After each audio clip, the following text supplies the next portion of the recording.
তোর আব্বার মাথা ফকির নির্ভূত, তুই গানও চিনস না, শানও চিনস না, দুনিয়াত আইছত কীর্তি বলাৎকার করার জন্য নাকি, মাজার ভাঙার জন্য নাকি?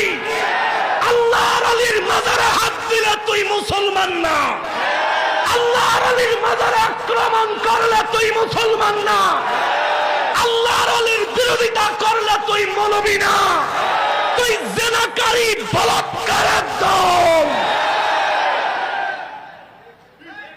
আল্লাহর আলীর দরবারে তুমি হাত দাও, তুমি বেদাত উৎখাত করো, শিরিক উৎখাত করো, ফকিন্নির বলা তো জিনার স্বভাব আগে ত্যাগ কর।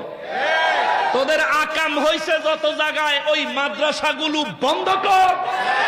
যেই হুজুররাই আকাম করছে জনসম্মুখে চৌরাস্তার মোড়ে রাস্তার ল্যাম্পে, তাদেরকে ফাঁসির কাস্টে ঝুলা, তারপর পণ্ডিতি করবি, তোর চেহারা দেখবো, মুসাফা করবো।